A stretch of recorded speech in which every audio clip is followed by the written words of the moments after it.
भंडारा गोंदिया जिला वासियों के लिए खुश खबर है। अब आपका मनपसंद channel BS crime India news अब आपके केबल नेटवर्क पर, जी हां, अपने केबल नेटवर्क के एशियन चैनल नंबर 50 पर उपलब्ध है। BS क्राइम इंडिया न्यूज पर खेल, राजनीतिक, क्राइम, साहित्य व अन्य खबरें प्रकाशित की जाती है। हमारे साथ जुड़ने के लिए तथा हमारे चैनल में खबरें, विज्ञापन आदि के लिए संपर्क करें 8669151757 पर।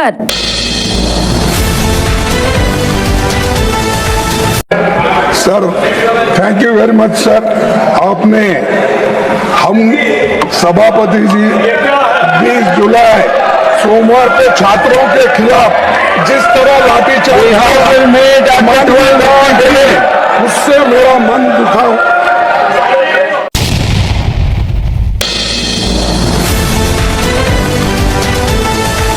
भंडारा जिले में गुरुवार को भी रुक रुक कर बारिश का दौर जारी रहा। लगातार हो रही वर्षा से जिले के प्रमुख जलाशयों का जलस्तर बढ़ने लगा है। बढ़ते जल संग्रह को देखते हुए गोसेखुर्द बांध के 15 गेट आधा मीटर तक खोलकर 1831.96 क्यूमिक्स पानी छोड़ा गया। वहीं मौसम विभाग ने अगले 3 दिनों तक जिले में भारी बारिश की संभावना कम जताते हुए ग्रीन अलर्ट जारी किया है। जिले की 7 तहसील में हल्की से मध्यम बारिश दर्ज की गई। अब तक जिले में कुल 316.3 मिलीलीटर वर्षा रिकॉर्ड की जा चुकी है, जो सामान्य औसत का 80% से अधिक है। लगातार वर्षा से धान की रोपाई सहित खरीफ फसलों के कार्यों में तेजी आई है। किसानों का कहना है कि यदि आगे भी मौसम अनुकूल रहा तो इस वर्ष अच्छी पैदावार की उम्मीद है। लगातार बारिश के चलते गोसेखुर्द बांध की जल भराव क्षमता 58.05% तक पहुँच गई है।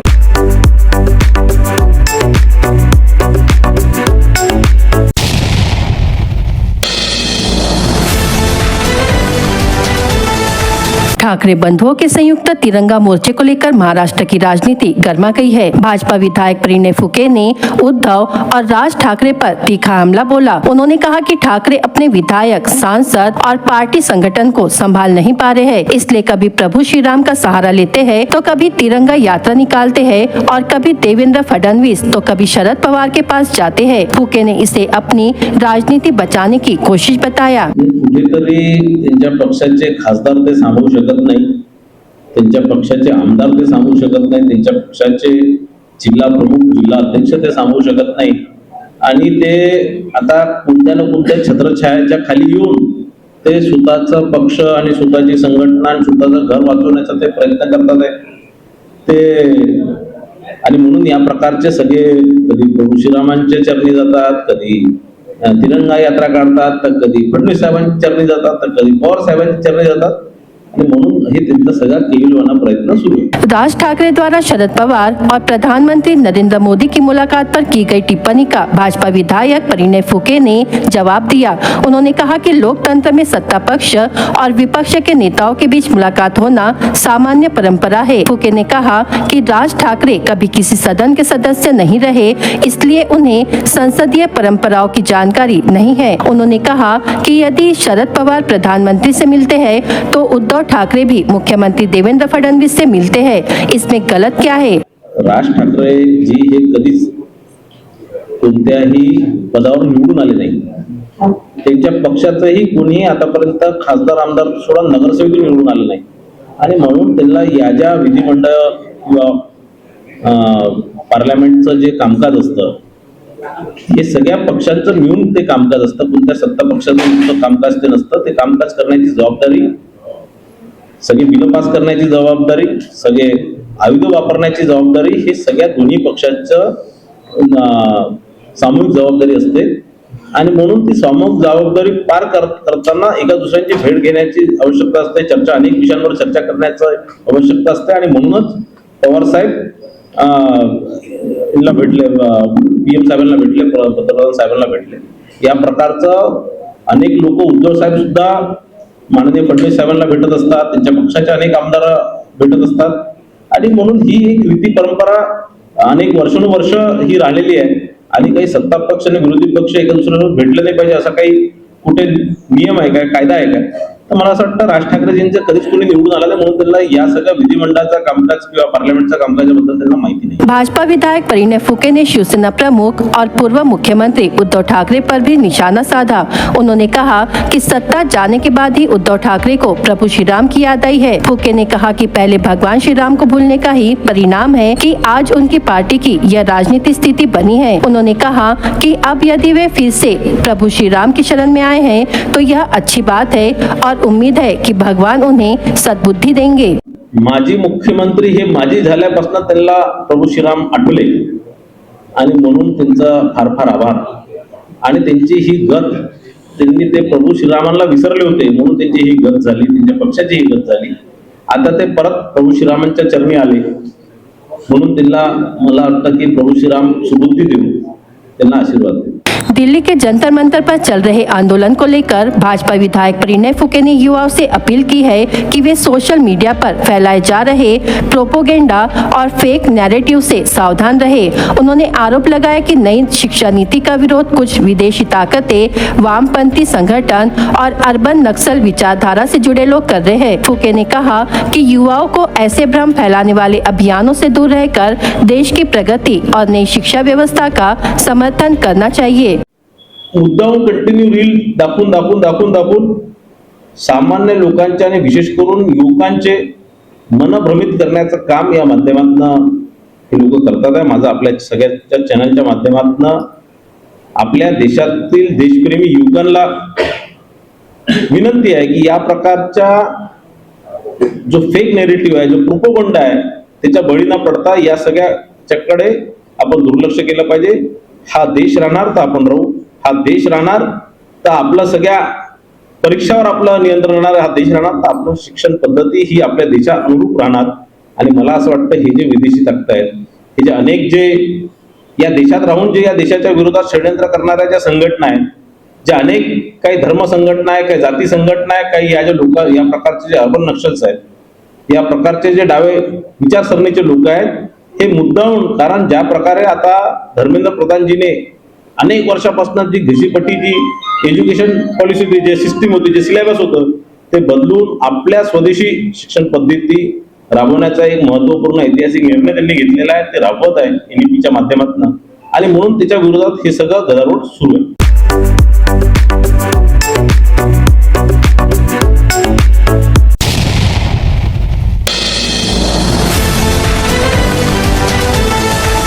गोंदिया जिले की पहचान बन चुके दुर्लभ सारस पक्षियों के संरक्षण में अहम भूमिका निभाने वाले सारस मित्रों और सारस संरक्षण करने वाले गांवों का गोंदिया के होटल जिंजर में भव्य सम्मान समारोह आयोजित किया गया। सेवा संस्था और वन विभाग के संयुक्त तत्वावधान में हुए इस कार्यक्रम में विधायक परिणय फुके, पिंपरी चिंचवड महानगर पालिका के आयुक्त डॉक्टर विजय सूर्यवंशी, गोंदिया शिक्षण संस्था की अध्यक्षा वर्षाताई पटेल सहित कई गणमान्य अतिथियों ने संरक्षण में योगदान देने वालों का सम्मान किया। पूरे महाराष्ट्र में दुर्लभ सारस पक्षी केवल गोंदिया और भंडारा जिलों में ही पाए जाते हैं। इन पक्षियों के संरक्षण के लिए सेवा संस्था पिछले 15 वर्षों से लगातार कार्य कर रही है। संस्था के 50 से अधिक सारस मित्र गांव-गांव जाकर किसानों को यह समझा रहे हैं कि सारस किसान का मित्र है, दुश्मन नहीं, बल्कि यह खेतों में हानिकारक कीटों को खाकर खेती के लिए लाभदायक साबित होता है। हाल ही में हुई सारस गणना में गोंदिया जिले में 32, भंडारा जिले में 2, जबकि मध्य प्रदेश के बालाघाट जिले में 50 सारस पक्षी दर्ज किए गए। संस्था अब प्राकृतिक और जैविक खेती को बढ़ावा देते हुए सारस ब्रांड राइस तैयार करने की दिशा में काम करेगी, जिससे किसानों की आय बढ़ेगी और सारस संरक्षण को भी मजबूती मिलेगी। हा कार्यक्रम अव्याहतपणे सेवा संस्था आणि जिल्हा प्रशासनाने चालू ठेवला आहे, याच्यामुळे खूप आनंद आहे. त्यावेळेला आम्ही जेव्हा टुरिझमचा विचार करायचो की गोंदियाला कसं प्रमोट करायचं टुरिझममध्ये, आमच्या समोर कॉम्पिटिशन चंद्रपूरचा वाघ होता. मी म्हटलं माझा सारस हा इथला वाघ आहे, सारस is the tiger of birds. आणि म्हणून म्हटलं आपण गोंदियाला आपल्याला आता एक आयकॉन मिळाला आहे गोंदियाच्या टुरिझमला प्रमोट करण्यासाठी. आणि सारसवरती आम्ही सारस केंद्रबिंदू ठेवून गोंदिया टुरिझम आम्ही त्यावेळेला पूर्ण प्लॅन केलं होतं. मी जॉईन झाल्या आमचे मित्र डॉक्टर राजेंद्र जैन आणि त्यावेळेला डॉक्टर कोल्हे इथं होते आणि सावंत भरतजी हे एकदा मला भेटायला आले आणि त्यांनी सांगितलं की सर यहाँ पे एक सारस नाम का पंछी है, आपने देखना चाहिए. आणि एका महिन्याच्या आतच मला वाटतं मला मी सायकलिंग करून दिलं आणि त्या पक्षाचं मी प्रेमात पडलो. आणि मग तेव्हा हळूहळू समजायला लागलं की शेतकरी बांधवांचं नुकसान होतं. मग शेतकरी बांधव कधी कधी ते अंडे फोडतात किंवा चुकून अंडे फुटले जातात आणि सारसची संख्या कमी व्हायला लागली. एकदा असं मी बालाघाटला एक महाराजींच्या घरी एकदा गेलो तर त्यांनी मला स्टोरी सांगितली. ते म्हणजे सर मेरे दादा बोलते थे कि जो सारस के अंडे तोड़ेगा उसके घर में बरकत नहीं होती है. आणि मग ते आम्हाला खूप असं अपील झालं. म्हटलं सारसचं महत्व आपल्याला सर्वांना समजून सांगितलं पाहिजे. पहिला सारस मित्र पुरस्कार हा याच हॉटेलमध्ये जिंजरलाच त्यावेळेला झाला. कार्यक्रम की अध्यक्षता कर रहे पिंपरी चिंचवड महानगर पालिका के आयुक्त एवं गोंदिया के पूर्व जिलाधिकारी डॉक्टर विजय सूर्यवंशी ने कहा कि वर्ष 2015 में जिले में कार्यरत रहते हुए उन्होंने सारस संरक्षण अभियान को आगे बढ़ाने में सहयोग दिया था. उन्होंने विश्वास जताया कि आने वाले समय में गोंदिया सारस पर्यटन के लिए देश भर में नई पहचान बनाएगा और बड़ी संख्या में पर्यटक यहाँ पहुँचेंगे. दरवर्षीप्रमाणे यावर्षी पण सारस मित्रांचा सत्कार या ठिकाणी केलेला आहे, ज्यामध्ये आपण जे सारस मित्र आहेत जे रेग्युलर सारस मॉनिटरिंग आणि नेस्ट मॉनिटरिंगसाठी आपला सहभाग सेवा संस्थेचा सहभाग करतात, अशा काही सारस मित्रांचा आपण वेगवेगळे किट द्वारे आणि सन्मानपत्राद्वारे त्यांचे स्वागत केलेलं आहे. सारस गणना करताना खूप साऱ्या अडचणी येतात. जशा प्रकारे सकाळी 4 वाजता उठून आम्ही इथून निघतो. नदी घाटावर जाऊन नदीच्या किनारे जाऊन डिफरंट लोकेशनवर जाऊन सर्व एक टीमनी आम्ही सारस गणना करतो. त्यावेळेस एकाच वेळेवरती सर्व जागी पोहोचणं एवढ्या साऱ्या टीमला ते खूप कठीण काम असतं आणि त्यांना खूप चांगल्या प्रकारे निभवण्यात आला याही वर्षी. आणि सारस संरक्षणासाठी जे पण शेतकरी इथं होते त्यांना खूप शुभेच्छा आहेत. शुभेच्छासाठी देतो की यावर्षी चांगल्या प्रकारे आणि जेवढं जास्त प्रमाणात होऊ शकतं तेवढ्या जास्त प्रमाणात ते घरटी वाचवण्याचं जे काम आहे ते शेतकऱ्यांमार्फतच होऊ शकतं, म्हणून ते अजून चांगल्याने व्हावं म्हणून त्यांना शुभेच्छा आहेत. कार्यक्रम के उद्घाटनकर्ता और पूर्व पालक मंत्री विधायक परिणय फुके ने सारस संरक्षण में जुटे सारस मित्रों को वन विभाग के माध्यम से मानदेय दिलाने के लिए प्रयास करने का भरोसा दिया. उन्होंने कहा कि सारस संरक्षण के साथ साथ जिले में पर्यटन को भी बढ़ावा दिया जाएगा. वहीं गोंदिया शिक्षण संस्था की अध्यक्षा वर्षाताई पटेल ने प्रकृति संरक्षण के साथ पक्षियों के संरक्षण को भी समाज की जिम्मेदारी बताते हुए सभी से इसमें सक्रिय भागीदारी की अपील की. इस अवसर पर सारस मित्रों ने भी प्रशासन से संरक्षण कार्य में सहयोग, प्रोत्साहन और आवश्यक सुविधाएं उपलब्ध कराने की मांग की. उनका कहना है कि स्थानीय लोगों की भागीदारी से ही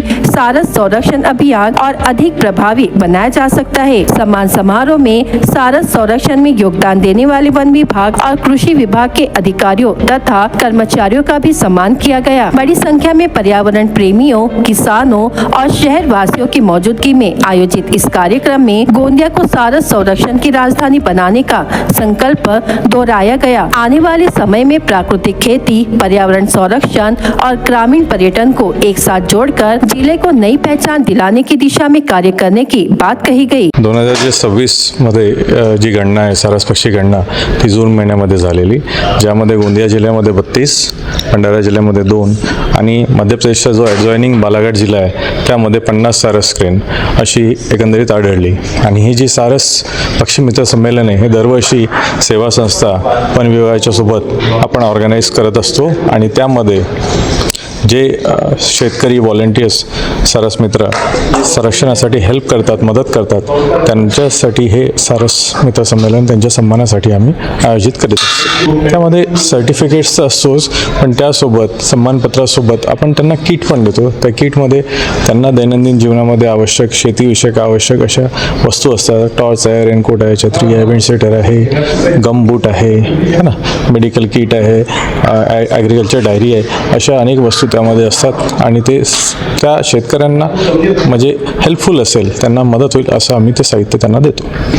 आजच्या कार्यक्रमाला माजी मंत्री आणि विधान परिषद सदस्य आमदार श्री परिणयजी फुके, तसेच सोबत विजय सूर्यवंशीकर जे पिंपरी चिंचवड येथे म्युन्सिपल कमिशनर आहेत, सोबत मिसेस वर्षा प्रफुल्ल पटेल ज्या गोंदिया एज्युकेशन सोसायटीला चेअरमॅन आहेत, त्या सोबत इथले स्थानिक वन विभागाचे सर्व अधिकारी, पोलीस अधीक्षक साहेब, उपवनसंरक्षक हे सर्व अधिकारी लोक पण इथं होते. आणि आमची मागणी तेच की एकंदरीत सारस आदिवासी क्षेत्र वाचवण्यासाठी, तलावांचं संरक्षण करण्यासाठी आपल्याला कार्य करणे आहे. सोबतच जे ॲग्रिकल्चर राईस आहेत, राईस जो आहे त्याला ऑर्गॅनिक पद्धतीने आपण इथं एक नवीन उपक्रम तयार करू आणि त्याला सारस राईसच्या नावाने ब्रँडिंग करून त्याला आपण मार्केटमध्ये करूया. आणि सोबतच जे सारस मित्र आहेत, शेतकरी आहेत, जे सारससाठी काम करतात, त्यांच्यासाठी काहीतरी एक योजना अनुदान आपण लागू करूया अशी आपण मागणी केलेली आहे.